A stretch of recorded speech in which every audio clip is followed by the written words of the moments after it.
अब तक आपने देखा, होली के दिन सिद्धि को ये पता चलता है कि विनायक ने उसे कॉटेज में जलाकर नहीं मारा, वो तो वहाँ उसे बचाने आया था। विनायक पर बार बार जानलेवा हमला होने की वजह से शंकर और मंजरी गुरुजी से मिलने जाते हैं, जो उन्हें बताते हैं, अगर कोई लड़की अपनी जान की परवाह किए बिना तेरे लड़के से शादी कर ले तो ये खतरा टाला जा सकता है। अगर तेरे बेटे के भाग्य में अखंड सौभाग्यवती योग वाली लड़की होगी तो वो खुद ब खुद तुम्हारे सामने आ जाएगी।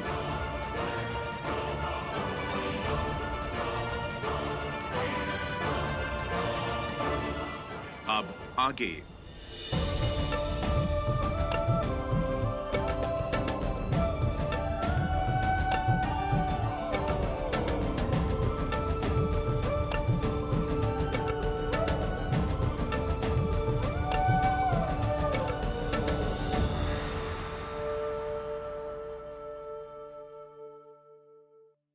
हे देवा, घोर कलयुग है, घोर कलयुग। हे माता रानी, रक्षा करना। पापा, ये क्या हो रहा है आपकी दुनिया में? बहन, ऐसा क्या देख रही हो? दीदी, आप क्या देख रही हो?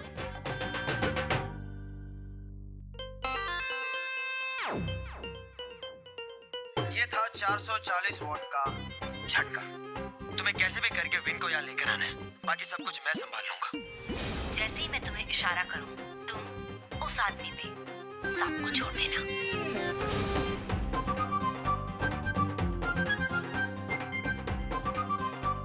वैसे बहन, दो बातें तो हम दोनों के बीच में बिल्कुल एक जैसी है। वो क्या है दीदी?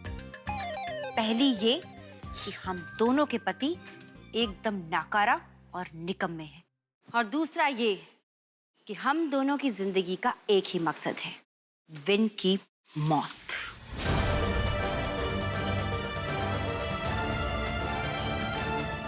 वैसे तो मेरा नेचर सब जानते हैं, लेकिन तूने मुझे बहुत निराश किया है। अब ये लो, मैंने क्या कर दिया? तुमने मेरे प्यारे देवर जी की मौत का प्लान बनाया, लेकिन वो भी इतना घटिया। मुझे देखो, कम से कम मेरे सांप ने देवर जी को डसा तो सही। अगर वो मुई रिद्धि बीच में न आई होती तो आज हम देवर जी के चौथे की मिठाई ठूस रहे होते। सही कह रही हो दीदी। पता नहीं ये रिद्धि हर बार विन को बचाने के लिए कहां से टपक जाती है। वैसे बहन, जब हम दोनों की जिंदगी के मकसद एक हैं, तो फिर क्यों ना हम दोनों एक हो जाएं?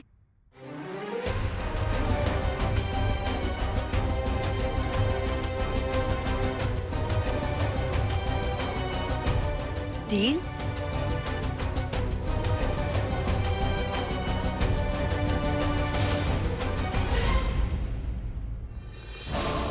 तुमने जितनी रकम मांगी थी, तुम्हें उतनी रकम दे रहा हूँ। ये ले, बस काम मेरे हिसाब से होना चाहिए। आज विन का काम तमाम होना चाहिए। राजवीर सेठ, मेरी राइफल से जब गोली निकलती है ना, तो निशानों को छल्ली कर देती है। ये हुई ना बात। बस दिवाकर, मुझे आज विन का बेजान शरीर देखना है।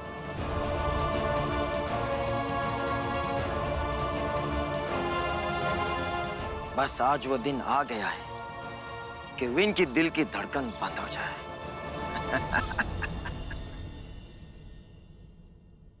इस पांव को मोड़िए, पूरा लीजिए और वापस छोड़िए इसे। कुछ महसूस हो रहा है आपको? जी। थोड़ा थोड़ा? जी जी। अब धीरे धीरे पांव को अपनी ओर मोड़िए। हाँ, थोड़ा थोड़ा।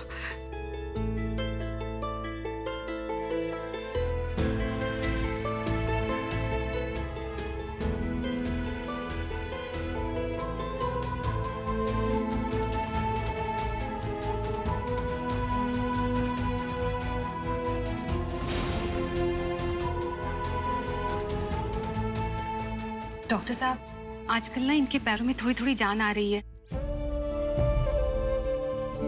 आंटी जी, आप बस देखती जाइए, थोड़े दिनों में अंकल जी अपने पाँव पे खड़े हो जाएंगे। मुझे तो यकीन ही नहीं हो रहा है कि मेरे बाबा ठीक हो जाएंगे। बिल्कुल, मिस्टर जोशी बहुत जल्द पूरे तरीके से ठीक हो जाएंगे। यही बात अगर आज मेरी सिद्धि ने सुनी होती तो उसकी आंखें खुशी से छलक जाती। मैं मिस्टर जोशी के लिए कुछ नए मेडिसिन लिख रहा हूँ, इसी से ज्यादा फायदा होगा। डॉक्टर साहब, किन शब्दों में आपका धन्यवाद करूं मुझे समझ नहीं आ रहा। आपने कितना कुछ किया इनके लिए। आप शुक्रिया मेरा नहीं, इनका अदा कीजिए।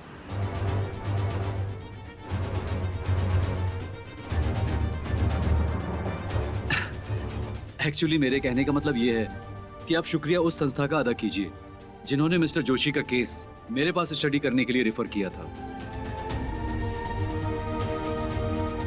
बिल्कुल ठीक तो कह रहे हैं डॉक्टर देश पांडे।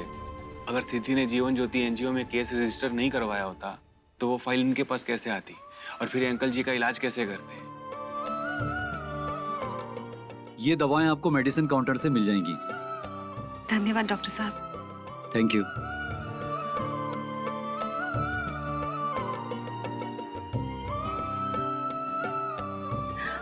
प्रतीक बेटा, अब मैं इन्हें यहाँ से लेकर चली जाऊंगी। कैसी बात कर रहे हैं आप आंटी? मैं बाहर तक तो छोड़ सकता हूँ ना। तुमने कितना कुछ किया हमारे लिए, तुम्हारा एहसान तो हम जिंदगी भर नहीं भुला पाएंगे। आंटी जी कर दिया ना 1 मिनट में पराया। आप दोनों से मिले हुए मुझे 1 साल हो गए और आज भी आप मुझे थैंक यू, ये एहसान जैसे शब्द इस्तेमाल कर रहे हैं। ये तो गलत बात है ना।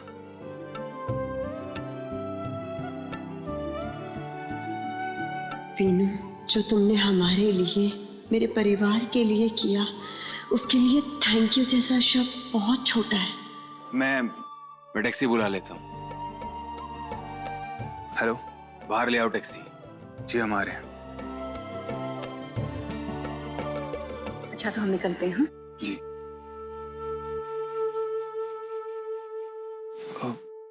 आंटी जी, ये अंकल जी की नई वाली दवाइयाँ हैं, टाइम पे खिला दीजिएगा। और अंकल जी टाइम से खा लेना आप दवाइयाँ। Thank you.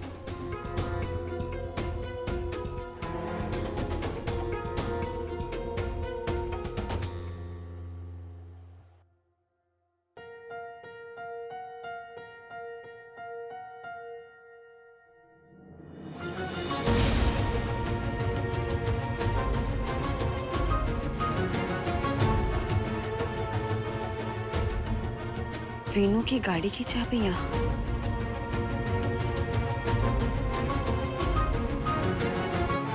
इस बार मेरा प्लान फेल नहीं हो सकता। आज का दिन मेरे प्यारे विन का इस दुनिया में आखिरी दिन होगा।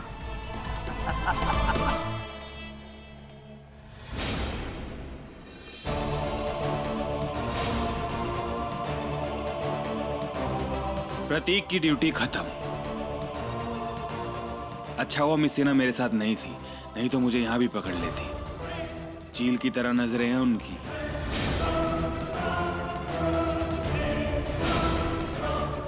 करने दो उन्हें महबूब स्टूडियो में इंतजार।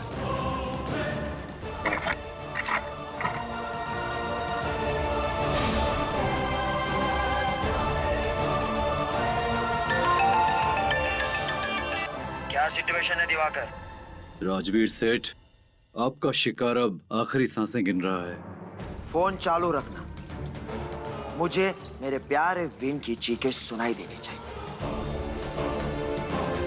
आपको भले ही बुलेट लगने की आवाज ना आए क्योंकि इस गन में साइलेंसर है, लेकिन विन की चीख तो मैं आपको सुना के रहूंगा। गुड।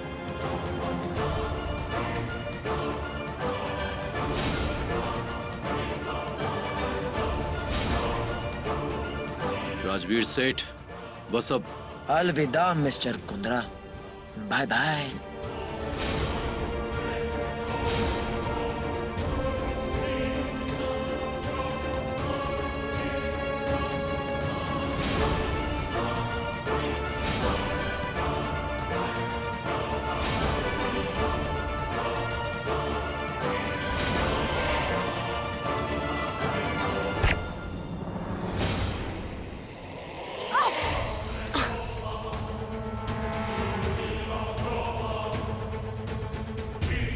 ये चीख किसकी थी? मिस सेना, हाँ? ये विन की पर्सनल असिस्टेंट है या फिर विन की धाल? जब देखो जहां देखो विन को बचाने के लिए पहुंच जाती है। लगता है गोली रिद्धि को लगी है। शिट! मिस्टर आप ठीक है ना? क्या कर रही हैं आप यहाँ? मैं खड़ी हुई है, पहले खड़ी हुई है। मैं चाबी देने आई थी साहब। चाबी छोड़िए, जो मैंने पूछा है पहले उसका जवाब दीजिए। मैंने आपसे पूछा कि आप यहाँ क्या कर रही हैं? सर, ये सवाल तो मुझे आपसे पूछना चाहिए। मिस्टर एंड मिसेस जोशी के साथ तो प्रतीक था, तो फिर प्रतीक के ही कपड़ों में आप यहाँ, कुछ ज्यादा ही बड़ा इत्तेफाक नहीं है?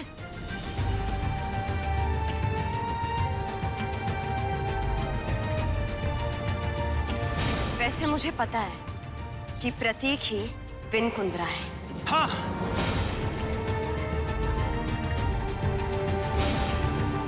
प्रतीक और विन कुंद्रा दोनों एक ही इंसान है, लेकिन खबरदार आपने अपना मुंह खोला तो ये राज मैं और मेरी माँ जानते हैं बस। जोशी परिवार की खुशियां मेरे लिए बहुत जरूरी हैं। अगर आपने ये बात जोशी फैमिली को बताने की भी कोशिश की तो मैं आपके साथ क्या करूंगा वो मैं भी नहीं जानता हूं। समझ गई आप? पिछले 1 साल से ये राज मैंने बड़ी मुश्किल से छुपाया है, और अगर उन्हें पता चल गया कि मैं विन कुंद्रा हूं तो वो मुझसे मदद नहीं लेंगे। इसलिए आपने जो कुछ भी देखा है या जो कुछ भी सुना है उसे अपनी जुबान पर कभी मत लाना, समझी? गुड। और वैसे आप मेरी गाड़ी की चाबी के बारे में क्या बात कर रही थी? सर, मैं आपकी चाबी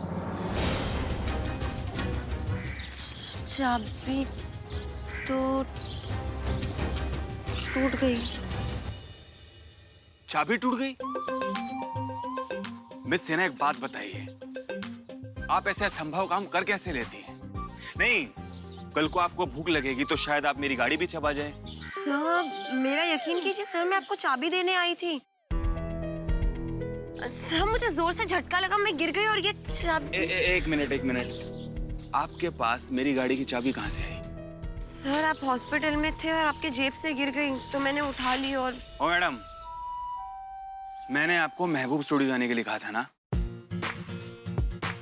और आप हॉस्पिटल पहुंच गए। मेरा पीछा कर रही थी आप? नहीं सर, मैं पीछा नहीं कर रही थी आपका।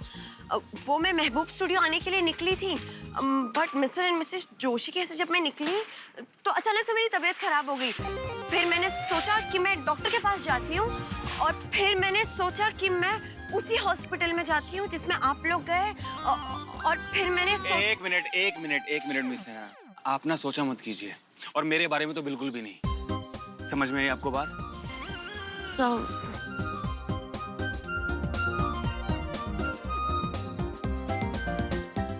देखिए,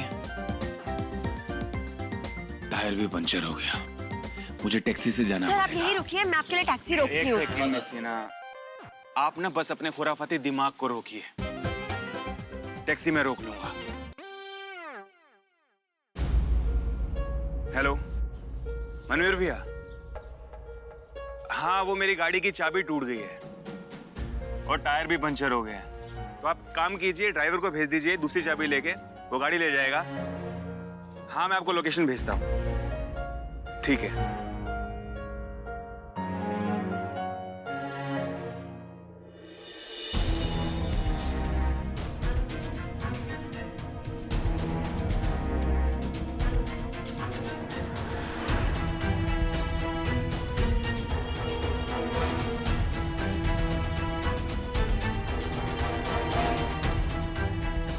चाबी टूट कैसे गई?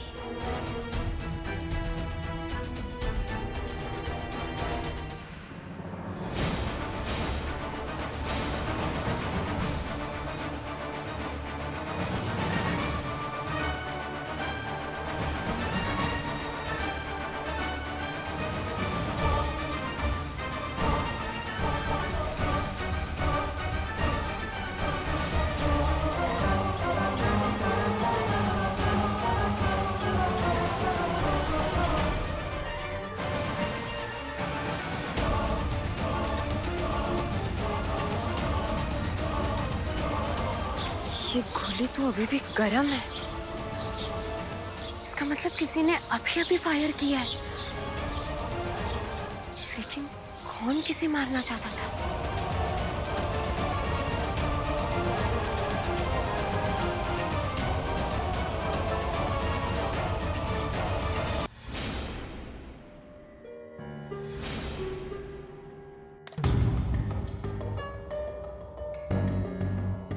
रिद्धि, काली माँ का लाख लाख शुक्रिया बेटा, जो तुझे कुछ नहीं हुआ। एक बात बताओ रिद्धि, जब शूट आउट हुआ था तो क्या तुम्हें जोर का झटका लगा था? हाँ दादी माँ, मैं जमीन पर गिर गई थी। इसका मतलब तुम्हारे हाथ में जो चाबी थी, ये बुलेट उस चाबी को लगी और चाबी चूर चूर हो गई, राइट?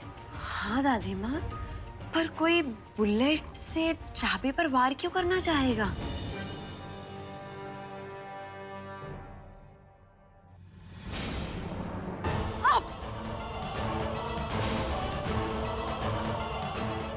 एक मिनट। दादी माँ, मैं चाबी लेकर वीनू के पास पहुंची और उसी वक्त चाबी पर गोली लगी। अगर मैं सही समय पर नहीं पहुंचती तो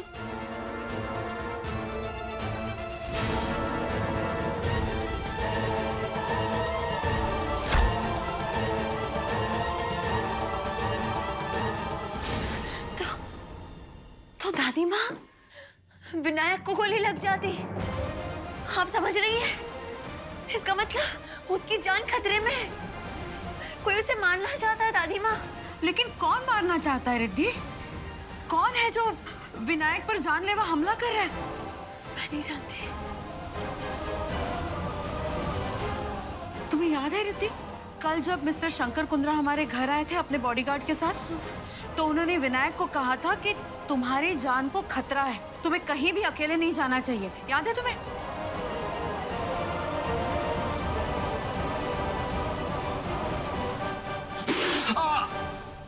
दादी माँ, विनायक के ऊपर अब तक 2 हमले हो चुके हैं और ये इत्तेफाक नहीं हो सकता। मगर कौन है इस सब के पीछे? दादी माँ, मुझे अभी के अभी विनायक को ना ये सारी चीजें बतानी होंगी। वो तो आज मैं उसके साथ थी तो वो बच गया। कल तो कुछ भी हो सकता है। मैं हमेशा तो उसके साथ नहीं रह सकती ना। मुझे जल्दी से जल्दी उसे ये बात बतानी होगी। रिद्धि, शायद तुम ठीक कह रही हो। तुम्हें विनायक को सब कुछ बताना चाहिए कि उसके जान को खतरा है, कोई मारना चाहता है उसे। क्या हुआ? पता नहीं फोन क्यों नहीं उठा रहा है। कहीं उसे कुछ हो तो नहीं गया? अरे रिद्धि, अभी कहाँ जा रही हो तुम? कुंद्रा मैंशन। रिद्धि सुनो।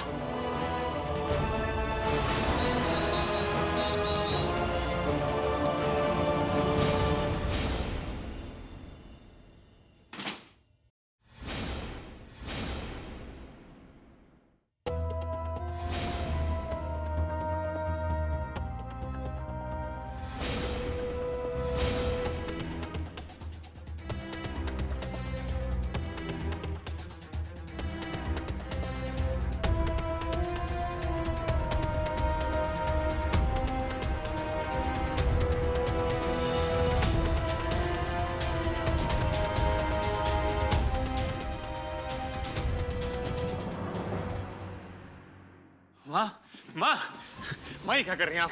माँ ये सिद्धि की तस्वीरें क्यों उठा रही? आप जानती है ना, ये तस्वीरें तो मेरे जीने का बहाना है। वो मेरी शेरनी थी विनायक, मेरी बेटी जैसी नहीं, मेरी बेटी थी वो। लेकिन वक्त आ गया है उसे अलविदा कहने का।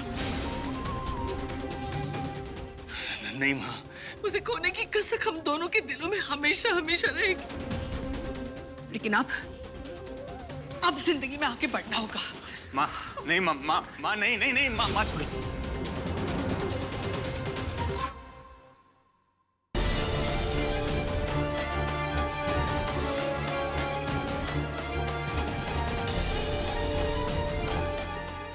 जरूरी बात करनी है और बॉय के फोन ही नहीं उठा रहा है। उसके कमरे में भी नहीं जा सकती। क्या मुसीबत है? सिद्धि मेरी सांसों में बसती है माँ। मैं उसे और उसकी यादों को अपनी जिंदगी से बाहर कैसे निकाल सकता हूँ। विनायक, तुझे अपने आप को सिद्धि से अलग करना ही होगा, वरना बहुत बड़ा अनर्थ हो जाएगा। अनर्थ होगा नहीं माँ, अनर्थ हो चुका है।